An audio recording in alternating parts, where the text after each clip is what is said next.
गोवर्धन पूजा की कथा। जय श्री कृष्ण, राधे राधे। आज कार्तिक मास के शुक्ल पक्ष की प्रतिपदा तिथि है और आज ही के दिन गोवर्धन पूजा का पर्व मनाया जाता है। कुछ स्थानों पर इसे अन्नकूट के नाम से भी जाना जाता है। अन्नकूट शब्द का अर्थ होता है अन्न का समूह। विभिन्न प्रकार के अन्न को समर्पित और वितरित करने के कारण ही इस उत्सव या पर्व का नाम अन्नकूट पड़ा। अन्नकूट या गोवर्धन पूजा भगवान श्री कृष्ण के अवतार के बाद द्वापर युग से प्रारंभ हुई। इसमें हिंदू धर्म के लोग घर के आंगन में गाय के गोबर से गोवर्धन नाथ जी की प्रतिमा बनाकर उनका पूजन करते हैं। उसके बाद गिरिराज भगवान को प्रसन्न करने के लिए उन्हें अन्नकूट का भोग लगाया जाता है। इस दिन अनेक प्रकार के पकवान मिठाई से भगवान को भोग लगाया जाता है। इस दिन धन दौलत गाड़ी अच्छे मकान के लिए श्री कृष्ण जी और माता लक्ष्मी को प्रसन्न किया जाता है ताकि नौकरी या व्यापार में खूब तरक्की मिल सके। तो आज मैं आपको सुना रही हूँ गोवर्धन पर्व की बड़ी ही दुर्लभ कथा। तो इन कथाओं को बड़ी ही श्रद्धा और प्रसन्न चित्त मन से पूरा अवश्य सुनिएगा। इन कथाओं को सुनने से मनुष्यों की सभी मनोकामनाएं पूर्ण हो जाती हैं। भगवान की गोवर्धन लीला के समय जब इंद्रदेव वर्षा और विनाश का तांडव करके थक गए, वह वृंदावन और वृंदावन वासियों का कुछ भी अहित नहीं कर पाए, तब वह बहुत लज्जित हुए। वह भगवान की लीला और उनकी शक्ति को पहचान चुके थे। उनका अभिमान चूर चूर हो चुका था। वह भगवान से अपने कृत्य के लिए क्षमा मांगने की सोच रहे थे, किंतु साहस नहीं कर पा रहे थे। तभी आकाश मार्ग में तेज प्रकाश उत्पन्न हुआ और घंटियों की मधुर ध्वनि गूंजने लगी। कुछ ही देर में गौ माता सुरभि वहां प्रकट हुई और इंद्र को संबोधित करते हुए बोली, हे देवराज, मैंने अब तक आपको गौवंश का रक्षक ही समझा था, किंतु अब मेरा भ्रम टूट चुका है। आपने अपने अहंकार के कारण वृंदावन के संपूर्ण गौवंश को समाप्त करने के लिए अपनी पूरी शक्ति का प्रयोग किया है, किंतु धन्य है भगवान श्री कृष्ण जिन्होंने गौवंश की ही नहीं समस्त वृंदावन वासियों की आपके कोप से रक्षा की। सत्य में तो वही गौ रक्षक है जिन्होंने गौवंश के किसी भी प्राणी का तनिक भी अहित नहीं होने दिया। अतः मैं आपको गौवंश का रक्षक मानने से इनकार करती हूँ। मैं जा रही हूँ वृंदावन की पावन धरती पर, जहाँ भगवान श्री कृष्ण अपनी लीला कर रहे हैं। मैं जा रही हूँ श्री हरि के चरणों की वंदना करने। ऐसा कहकर गौ माता सुरभि वृंदावन की ओर चल पड़ी। वृंदावन पहुंचकर गौ माता सुरभि भगवान श्री कृष्ण के सम्मुख प्रकट हुई। गौ माता को अपने सम्मुख देखकर भगवान श्री कृष्ण अत्यंत प्रसन्न हुए। उन्होंने उनके आने का कारण पूछा। गौ माता सुरभि बोली, हे स्वामी, आप तीनों लोकों के पालनहार हैं। आज आपने अपनी लीला से वृंदावन के समस्त गौवंश की रक्षा की है। मैं आपके चरणों की वंदना करती हूँ। हे नाथ, आज मैं बहुत प्रसन्न हूँ। हे स्वामी, यूं तो समस्त सृष्टि आपके संकेत मात्र से ही चलायमान है। आप ही समस्त सृष्टि के उत्पत्ति का कारण हैं। आप ही एकमात्र दाता हैं। समस्त संसार आप ही से उपभोग प्राप्त करता है। किंतु हे स्वामी, आज मैं आपको कुछ देना चाहती हूँ, कृपा कर उसे स्वीकार करें। तब भगवान प्रेम पूर्वक बोले, हे माता, आप मुझको अपनी माता के समान ही प्रिय हैं। आप जो भी देंगी उसको प्राप्त करना मेरा सौभाग्य होगा। यह सुनकर गौ माता सुरभि अत्यंत प्रसन्न हुई और बोली, हे स्वामी, आपके इस संसार में अनेकों नाम हैं, किंतु आज मैं भी आपको एक नाम देना चाहती हूँ, कृपा कर उसे स्वीकार करें। तब भगवान अत्यंत प्रसन्न होते हुए बोले, अवश्य माता, शीघ्र ही बताएं। गौ माता सुरभि बोली, हे नाथ, आपने समस्त गौवंश की रक्षा की है, इसलिए आज से आप गोविंद नाम से पुकारे जाएंगे। गोविंद नाम सुनकर भगवान कृष्ण प्रसन्नता से झूम उठे और गौ माता सुरभि से बोले, हे माता, आपका दिया यह नाम अत्यंत सुंदर है। मैं इसको सहर्ष स्वीकार करता हूँ। मेरे जितने भी नाम हैं, उन सभी नामों में यह नाम मुझको सबसे अधिक प्रिय होगा। मैं आपको वचन देता हूँ कि आज से मेरा जो भी भक्त मुझको गोविंद नाम से पुकारेगा, उसके सभी दुख मैं स्वयं ही हरण करूंगा। भगवान और गौ माता सुरभि के मध्य यह वार्तालाप चल ही रहा था। तभी वहां देवराज इंद्र भी आ पहुंचे। उन्होंने भगवान से अपने अपराध के लिए क्षमा मांगी और गोविंद नाम से भगवान की वंदना की। भगवान ने प्रसन्न होकर इंद्र को क्षमा कर दिया। तत्पश्चात देवराज इंद्र और गौ माता सुरभि ने प्रभु से विदा ली। इस प्रकार मेरे ठाकुर जी का एक और नाम पड़ा, गोविंद। क्योंकि भगवान श्री कृष्ण को गायों से विशेष स्नेह था, अतः सुरभि माता द्वारा दिया गया यह गोविंद नाम भगवान को अत्यंत प्रिय है। जो भी भक्त भगवान को गोविंद नाम से पुकारता है, भगवान उसकी प्रार्थना को इस प्रकार स्वीकार करते हैं जैसे गौ माता उनको पुकार रही हो। इसलिए भगवान के जिस भी भक्त को भगवान का आश्रय प्राप्त करना हो, उसे जीवन के प्रत्येक क्षण में गोविंद गोविंद नाम रटते रहना चाहिए। आइए अब गोवर्धन पर्व की दूसरी कथा को सुनते हैं।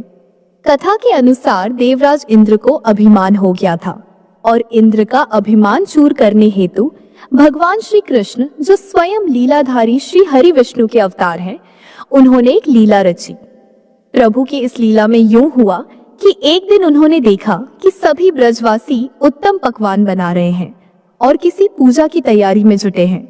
भगवान श्री कृष्ण जी ने बड़े भोलेपन से मैया यशोदा से प्रश्न किया, मैया, यह आप लोग किनकी पूजा की तैयारी कर रहे हैं?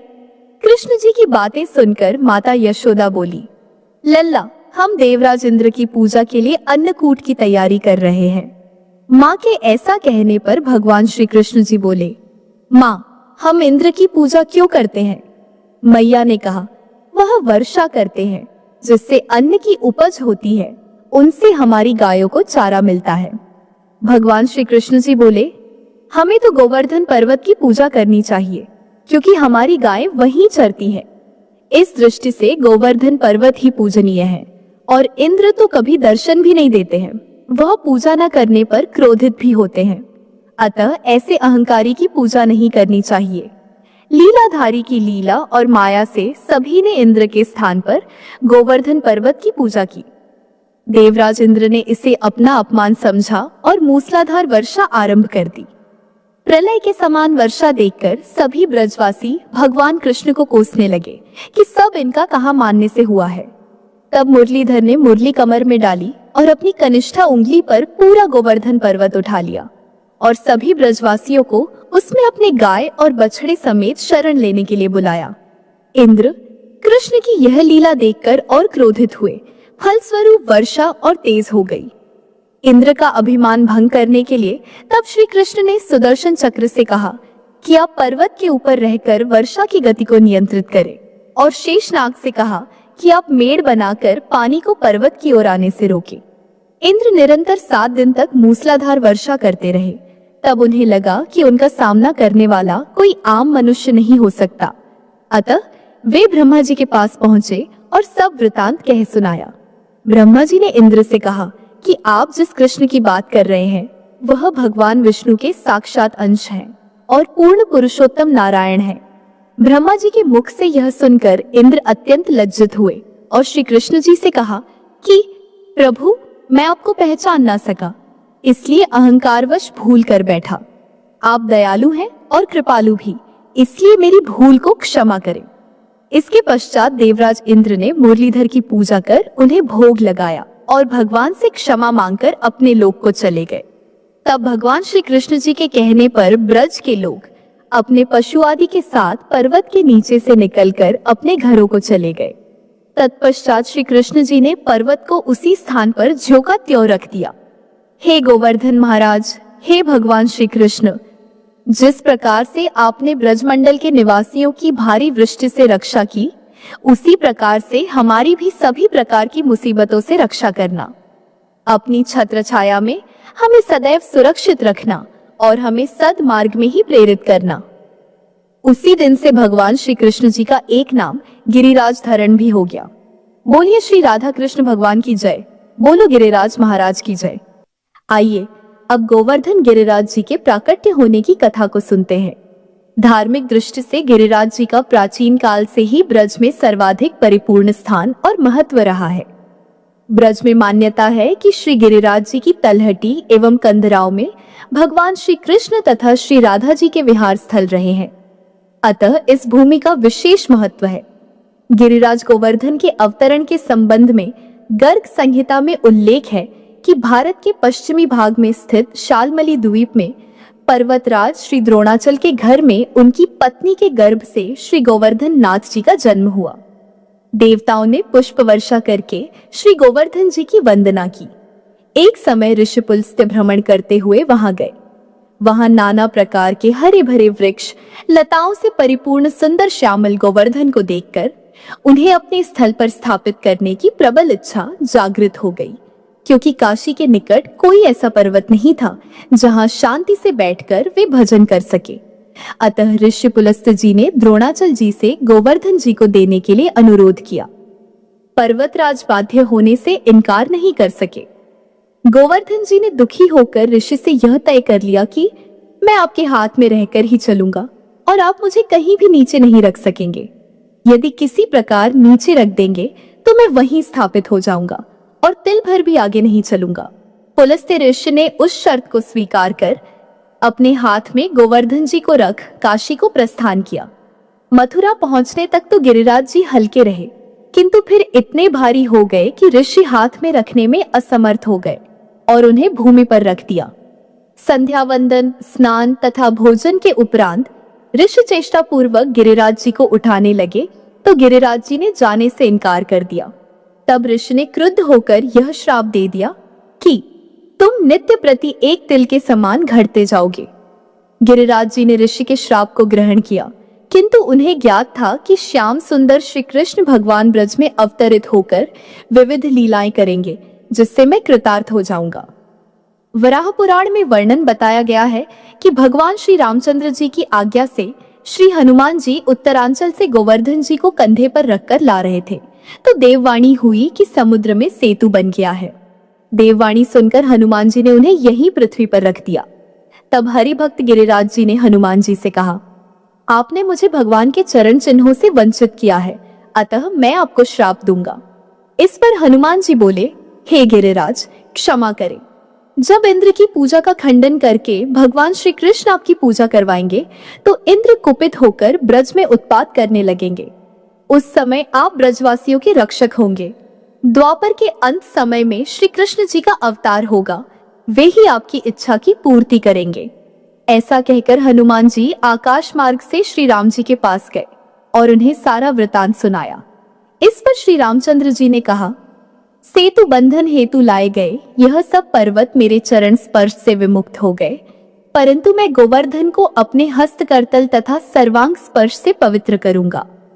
मैं गिरिराज पर्वत को अपनी उंगली पर उठाऊंगा।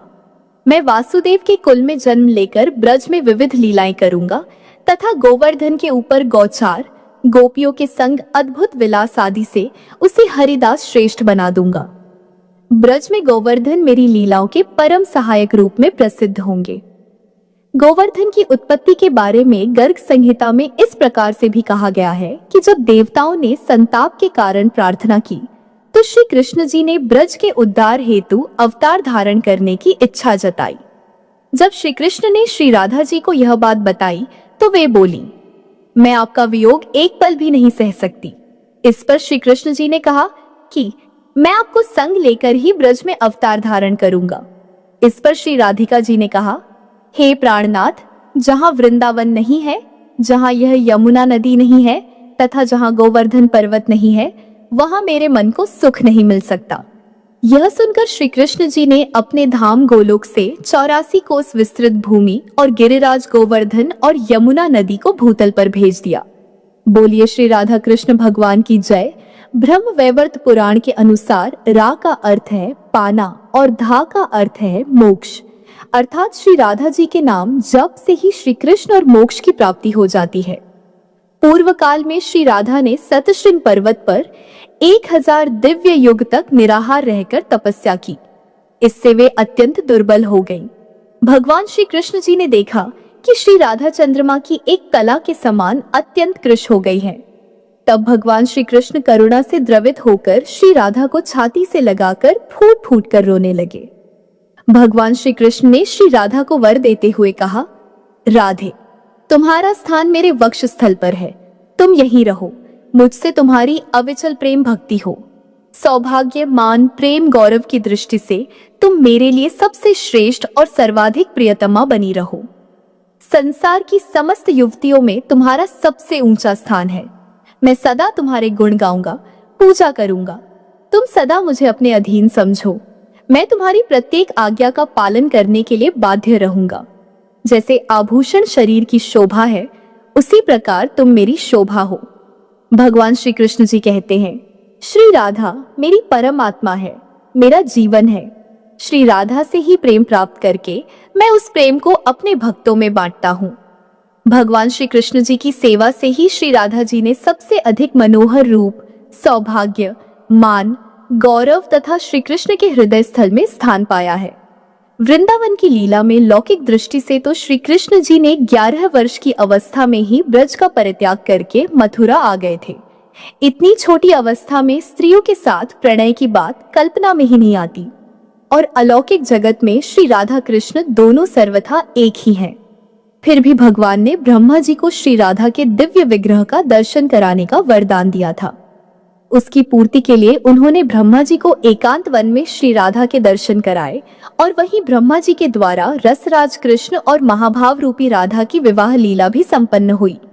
यह विवाहिता श्री राधा जी सदैव ही भगवान श्री कृष्ण के संग रहती है, अवश्य ही छिपी रहती है। केवल कृष्ण कृपा होने पर ही साधक को इस युगल जोड़ी के दुर्लभ दर्शन होते हैं। पौराणिक कथाओं के अनुसार राधा माता गोलोक में श्री कृष्ण जी के साथ निवास करती थीं। एक बार देवी राधा गोलोक से कहीं बाहर गई। जब वापस आई तो देखा कि कृष्ण भगवान गोलोक में नहीं है। उस समय भगवान श्री कृष्ण अपनी एक सखी विराजा के साथ गोलोक में घूम रहे थे। यह बात जब राधा जी को मालूम हुई तो उन्हें गुस्सा आया और वे सीधे उनके पास पहुंच गई। वहां पहुंचकर उन्होंने भगवान श्री कृष्ण को काफी भला बुरा कहा। राधा जी का यह व्यवहार भगवान श्री कृष्ण के मित्र श्री दामा को बुरा लगा और उन्होंने राधा जी को पृथ्वी पर जन्म लेने का श्राप दे दिया। राधा रानी को इतने गुस्से में देखकर कृष्ण भगवान की सखी विराजा भी वहां से चली गई। इस श्राप के बाद राधा ने बदले में श्री दामा को श्राप देते हुए राक्षस कुल में जन्म लेने का श्राप दे दिया। राधा रानी के द्वारा दिए गए श्राप के कारण ही श्री दामा का जन्म शंखचूर्ण दानव के रूप में हुआ था। दानव कुल में जन्म लेने के बाद भी वह भगवान विष्णु का अनन्य भक्त बना। वहीं दूसरी ओर राधा रानी ने भी पृथ्वी पर वृषभानु के घर पुत्री के रूप में जन्म लिया। लेकिन राधा रानी वृषभानु जी की पत्नी देवी कीर्ति के गर्भ से नहीं जन्मी थी। दरअसल जिस समय श्री दामा और राधा रानी ने एक दूसरे को श्राप दिया, तब भगवान श्री कृष्ण जी ने राधा रानी से कहा कि आपको पृथ्वी पर देवी कीर्ति और वृषभानु जी की पुत्री के रूप में रहना है। इसके आगे भगवान श्री कृष्ण ने राधा रानी से कहा, जब आप विवाह के योग्य हो जाएंगी तो आपका विवाह मनुष्य के अवतार में रायण नामक एक वैश्य से होगा। हालांकि वह भी मेरे अंश अवतारों में से ही एक होगा। आप धरती पर भी मेरी प्रियतम बनकर ही रहेंगी, परंतु हम दोनों को वहां बिछड़ने का दुख सहना होगा। हे राधा रानी, अब आप धरती पर जन्म लेने की तैयारी करें। सांसारिक दृष्टि से देवी कीर्ति गर्भवती हुई और उन्हें प्रसव भी हुआ। लेकिन देवी कीर्ति के गर्भ में योग माया की प्रेरणा से वायु का प्रवेश हुआ और उन्होंने वायु को ही जन्म दिया। जब वह प्रसव पीड़ा से गुजर रही थी, उसी समय महादेवी राधा रानी एक प्यारी सी कन्या के रूप में प्रकट हो गई। जिस दिन राधा रानी प्रकट हुई वह भाद्रपद शुक्ल पक्ष की अष्टमी का दिन था। एक बार नारद मुनि ने पृथ्वी लोक पर राधा नाम की महिमा सुनी और सुना कि वह श्री कृष्ण की सबसे बड़ी भक्त है। नारद जी को लगता था कि वह श्री हरि के सबसे बड़े भक्त है। अपने मन की शंका का निवारण करने के लिए नारद जी श्री कृष्ण जी के पास गए। श्री कृष्ण जी तो अंतर्यामी हैं, समझ गए कि नारद जी के मन में क्या शंका चल रही है। श्री कृष्ण जी ने सोचा, नारद जी को राधा रानी के प्रेम और भक्ति का अनुभव करवाना ही पड़ेगा। जब नारद जी श्री कृष्ण जी के पास आए तो श्री कृष्ण अपना सिर पकड़कर बैठे थे। नारद जी ने श्री कृष्ण जी से पूछा, प्रभु आपको क्या हुआ है? तब श्री कृष्ण जी कहने लगे, नारद जी मेरे सिर में बहुत दर्द है। नारद जी ने पूछा, प्रभु आपके इस दर्द का निवारण कैसे होगा? तब श्री कृष्ण जी ने कहा, अगर कोई मेरा सच्चा भक्त अपने चरणों को धोकर उसका चरणामृत मुझे पिलाए तो मेरे सिर का दर्द ठीक हो जाएगा। नारद जी सोचने लगे कि मैं श्री हरि का सच्चा भक्त हूँ, लेकिन श्री कृष्ण को अपने चरणों का चरणामृत पिलाने से मुझे नरक तुल्य पाप लगेगा, इसलिए ऐसा पाप मैं अपने सिर पर नहीं ले सकता। नारद जी ने रुक्मणी जी से और बाकी रानियों से इस समस्या को सुनाया। लेकिन कोई भी इस पाप को अपने सर पर लेने को तैयार न हुआ। नारद जी को राधा रानी की याद आई कि वह भी तो श्री कृष्ण जी की सच्ची भक्त है। नारद जी ने जाकर सारा प्रसंग राधा रानी को सुनाया। राधा रानी ने उसी समय एक बर्तन में जल लेकर अपने चरणों को धोकर वह जल नारद जी को दिया और कहा, जल्दी से जाकर इसे श्री कृष्ण जी को दे दो। राधा रानी नारद जी से कहने लगी, मैं जानती हूँ कि इस बात के लिए मुझे नरक तुल्य पाप लगेगा। राधा रानी आगे नारद जी से कहती हैं, श्री कृष्ण के दर्द के निवारण के लिए मैं कोई भी पाप अपने सिर पर लेने को तैयार हूँ। नारद जी श्री कृष्ण जी के पास गए तो श्री कृष्ण मंद मंद मुस्कुरा रहे थे। अब तक नारद जी समझ गए कि राधा रानी श्री कृष्ण से निश्चल प्रेम करती हैं और उनकी सबसे बड़ी भक्त हैं तथा श्री कृष्ण ने यह सारी लीला मुझे यह एहसास कराने के लिए रची है। बोलिए श्री राधा कृष्ण भगवान की जय। अब आइए श्रवण करते हैं भगवान जगन्नाथ और कर्माबाई की भक्ति की अनुपम कथा। घोर अंधेरा। जगन्नाथ मंदिर में सिर्फ कुछ दियों की टिमटिमाती रोशनी गर्भगृह में पसरी खामोशी को तोड़ रही है। मुख्य पुजारी परंपरा के अनुसार भगवान जगन्नाथ की मूर्ति को जगाने और स्नान कराने के लिए प्रवेश करते हैं। दिए की रोशनी में भगवान का मुस्कुराता चेहरा चमकता है। राजेंद्र जी की आंखें रोज की तरह श्रद्धा से झुक जाती हैं, लेकिन आज कुछ अलग है। उनकी नजर भगवान के होठों के कोने पर अटक जाती है। वहां कुछ पीला सा लगा है, दाल और चावल का एक दाना। ये क्या है? वे करीब जाकर देखते हैं। ये खिचड़ी का दाना है। भगवान के गालों पर भी हल्के पीले दाग हैं, जैसे किसी बच्चे ने जल्दबाजी में खाकर हाथ पोंछ लिए हों। राजेंद्र जी का दिल बैठ जाता है। मंदिर में खिचड़ी का भोग तो शाम को लगता है, सुबह तो बिल्कुल नहीं। और गर्भगृह में उनके अलावा किसी को आने की इजाजत भी नहीं। यह अपवित्रता है या कोई चमत्कार? भक्ति जब सारे नियम तोड़ देती है तो भगवान भी अपने नियम तोड़ देते हैं। यह कहानी किसी भक्त की नहीं, बल्कि उस माँ की है जिसके लिए भगवान ने अपना सिंहासन छोड़ दिया। जरा सोचिए, भगवान के होठों तक खिचड़ी कैसे पहुंची? कौन था वो जो जगन्नाथ के द्वारों के पार पहुंच गया? वीडियो के अंत में एक सवाल पूछा जाएगा जिसका जवाब आपको कमेंट में देना है, इसलिए हर दृश्य को ध्यान से देखिएगा। राजा गजपति, एक न्यायप्रिय और धर्मनिष्ठ शासक, अपने मंत्रियों के साथ राज्य के मामलों पर चर्चा कर रहे हैं। तभी घबराए हुए राजेंद्र पुजारी वहां पहुंचते हैं। आचार्य राजेंद्र, आप इस समय यहाँ? सब कुशल तो है महाराज? अनर्थ भी कह सकते हैं और चमत्कार भी। समझ नहीं आ रहा। राजा खड़े हो जाते हैं। दरबार में सन्नाटा छा जाता है। स्पष्ट कहिए आचार्य, क्या हुआ है? महाराज, आज भोर में जब मैं गर्भगृह में गया तो मैंने प्रभु जगन्नाथ के श्रीमुख पर खिचड़ी के कण देखे। पूरे दरबार में कानाफूसी शुरू हो जाती है। खिचड़ी सुबह सुबह? यह असंभव है। क्या आपने स्वयं देखा? कोई भ्रम तो नहीं? महाराज, अपनी इन आंखों से देखा है, जैसे किसी ने प्रभु को भोग लगाया हो और उन्होंने उसे स्वीकार भी किया हो। पर सवाल यह है, कौन और कैसे? मंदिर के सारे द्वार तो बंद थे। राजा गजपति की आंखों में चिंता के साथ साथ एक अजीब सी जिज्ञासा तैर जाती है। यह कोई साधारण घटना नहीं है। या तो यह मंदिर की सुरक्षा में बड़ी चूक है या फिर स्वयं प्रभु की कोई लीला। पता लगाइए। आज रात मंदिर की सुरक्षा दोगुनी कर दी जाए। एक परिंदा भी पर न मार पाए। एक छोटी साफ सुथरी झोपड़ी। तुलसी के पौधे के पास मिट्टी के चूल्हे पर एक मिट्टी की हांडी छड़ी है। कर्माबाई, जिनके चेहरे पर उम्र की झुर्रियों से ज्यादा ममता और भोलापन है, बाजरे की खिचड़ी बना रही है। उनकी हर हरकत में एक लय है, एक प्रेम है। तभी एक साधु ज्ञानानंद वहां से गुजरते हुए रुकते हैं। देवी, तुम यह क्या कर रही हो? कर्माबाई मुस्कुराकर उनकी ओर देखती है। प्रणाम महात्मा, अपने लाला के लिए भोग बना रही हूँ। उसे मेरी खिचड़ी बहुत पसंद है। लाला, और तुमने अभी तक स्नान भी नहीं किया? बिना स्नान किए भगवान का भोग? यह तो घोर पाप है। शास्त्र इसके विरुद्ध है। कर्माबाई का चेहरा थोड़ा उतर जाता है। उनकी आंखों में एक बच्चे जैसी उलझन है। पर महात्मा, मेरा लाला सुबह सुबह भूखा होता है। मैं स्नान ध्यान में लगूंगी तो उसे भोग मिलने में देर हो जाएगी। वो बेचैन हो जाता है। मूर्ख स्त्री, भक्ति का अर्थ अनुशासन है। नियम पहले आते हैं, भावना बाद में। भगवान को तुम्हारी मैली खिचड़ी नहीं, शुद्ध मन और तन से दिया गया भोग चाहिए। कल से पहले स्नान, फिर पूजा और तब भोग बनाना, समझी? कर्माबाई चुपचाप सिर झुका लेती हैं। साधु ज्ञानानंद संतुष्टि के भाव से आगे बढ़ जाते हैं। तभी एक 7-8 साल का बालक दौड़ता हुआ आता है। उसकी आंखें नटखट हैं और चेहरे पर एक दिव्य चमक। माँ, माँ कर्मा, भूख लगी है, खिचड़ी बनी? हाँ मेरे बच्चे, बस बन गई, बैठ अभी परोसती हूँ। वह बालक को खिचड़ी परोसती है।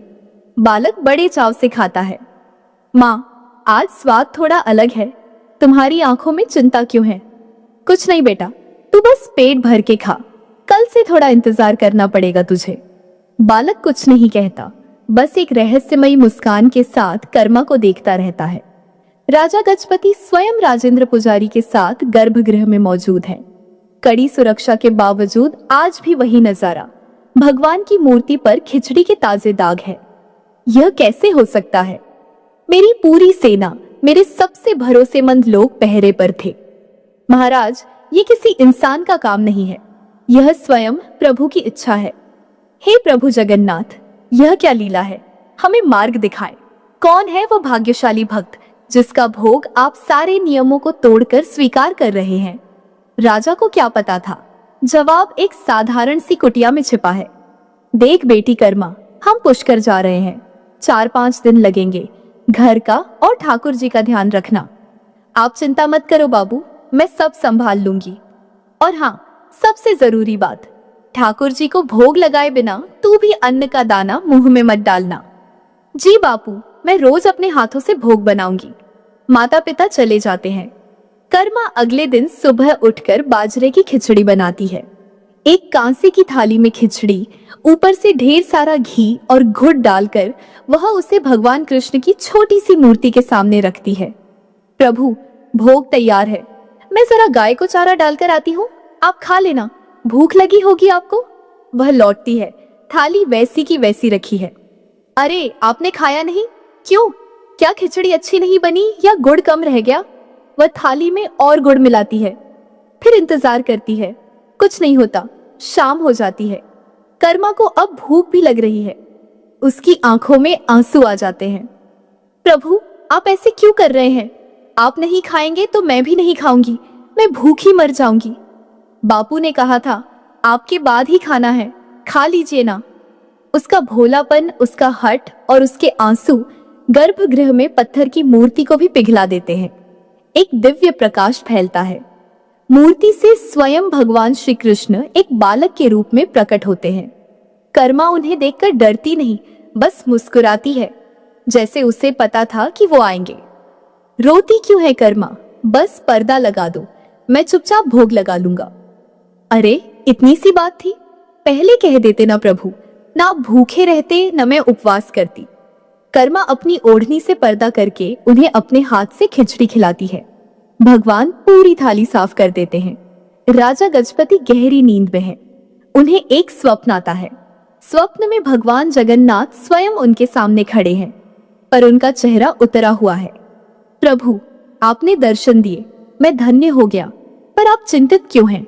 मुझसे कोई भूल हुई? राजा, तुम्हारी व्यवस्था बहुत अच्छी है, पर एक समस्या हो गई है। आज्ञा दें प्रभु। पुरी में मेरी एक माँ रहती है, कर्मा। वो रोज सुबह मुझे बड़े प्यार से खिचड़ी खिलाती है। मुझे उसके हाथ की खिचड़ी खाए बिना चैन नहीं मिलता, पर किसी ज्ञानी ने उसे पूजा पाठ के चक्कर में उलझा दिया है। अब वो स्नान ध्यान करके भोग बनाती है। भूख के मारे मेरा बुरा हाल हो जाता है। जब तक भोग मिलता है तुम्हारे मंदिर का समय हो जाता है, तो मुझे जल्दी जल्दी खाकर हाथ मुंह पोंछकर यहाँ आना पड़ता है। इसीलिए मेरे मुख पर दाग रह जाते हैं। राजा गजपति की नींद टूट जाती है। वे पसीने से भीगे हुए हैं। उनके चेहरे पर आश्चर्य और भक्ति का मिलाजुला भाव है। कर्मा माँ, कर्मा। राजा के सैनिक और मंत्री पूरे पुरी में कर्मा नाम की महिला को ढूंढ रहे हैं। वे कर्माबाई की कुटिया तक पहुंचते हैं। राजा और राजेंद्र पुजारी भी वहां आते हैं। वे देखते हैं कर्माबाई स्नान करके गीले बालों में जल्दी जल्दी भोग बना रही हैं। वहीं नटखट बालक बाहर बैठा इंतजार कर रहा है। माँ, जल्दी करो ना, बहुत जोर की भूख लगी है। राजा और राजेंद्र जी एक दूसरे को देखते हैं। वे समझ जाते हैं यह साधारण बालक नहीं है। तभी साधु ज्ञानानंद भी वहां आ जाते हैं। महाराज, आप यहाँ इस अज्ञानी स्त्री की कुटिया में? महात्मा, जिसे आप अज्ञानी कह रहे हैं वो स्वयं भगवान जगन्नाथ की माँ है। आपके थोपे हुए नियमों के कारण भगवान को भूखा रहना पड़ रहा है। ज्ञानानंद का चेहरा शर्म से झुक जाता है। वह दौड़कर कर्माबाई के पैरों में गिर पड़ता है। मुझे क्षमा कर दो माँ, मैं शास्त्रों का ज्ञान तो पा गया पर प्रेम का मर्म न समझ सका। आपकी भक्ति ही सच्चा शास्त्र है। आप जैसे पहले करती थी वैसे ही अपने लाला को भोग लगाए। कर्माबाई उसे उठाती है। उनकी आंखों में कोई गुस्सा नहीं, सिर्फ ममता है। महात्मा, आप सही थे, पर मेरा लाला वो बच्चा है। वो नियम नहीं, सिर्फ माँ का प्यार समझता है। राजा गजपति और राजेंद्र पुजारी हाथ जोड़कर यह सब देख रहे हैं। उनकी आंखें नम हैं। कर्मा के माता पिता तीर्थ से लौटते हैं। माँ देखती हैं गुड़ का मटका लगभग खाली है। कर्मा, इतना सारा गुड़ कहाँ गया? माँ, ठाकुर जी रोज खिचड़ी खाते हैं ना, तो उन्हें गुड़ ज्यादा पसंद है, मैं रोज डाल देती थी। पिता जीवन राम को विश्वास नहीं होता, हमसे झूठ बोलती है, तूने ही खाया होगा सब। नहीं बापू, आपको यकीन नहीं तो कल खुद देख लेना। अगले दिन कर्मा फिर खिचड़ी बनाती है। माता पिता छिप कर देखते हैं। कर्मा थाली रखती है, ओढ़नी का पर्दा करती है और प्रार्थना करती है। वे अपनी आंखों से देखते हैं थाली में से खिचड़ी धीरे धीरे गायब हो रही है। उनके पैरों तले जमीन खिसक जाती है। वे दौड़कर अपनी बेटी के पैरों में गिर पड़ते हैं। बेटी, हमें माफ कर दे, हम तुझे पहचान न सके। तू साक्षात भक्ति का रूप है। समय बीत गया है। कर्माबाई अब बहुत वृद्ध और कमजोर हो गई है। वह अपनी चारपाई पर लेटी है। उनकी सांसें धीमी चल रही हैं। वही बालक जो अब भी उतना ही बड़ा है, उनका हाथ पकड़कर उनके पास बैठा है। लाला, अब मुझसे उठा नहीं जाता। आज खिचड़ी कैसे बनाऊंगी? तू भूखा रह जाएगा। तुम चिंता मत करो माँ, तुमने मुझे जीवन भर खिलाया। आज मैं तुम्हें अपने साथ ले जाने आया हूँ, जहाँ तुम्हें मेरे लिए कुछ बनाना नहीं पड़ेगा। कर्माबाई मुस्कुराती है और शांति से अपनी आंखें बंद कर लेती हैं। उनकी आत्मा शरीर छोड़ देती है। मंदिर में कोहराम मचा है। भगवान जगन्नाथ की मूर्ति की आंखों से अविरल आंसुओं की धारा बह रही है। पत्थर की मूर्ति रो रही है।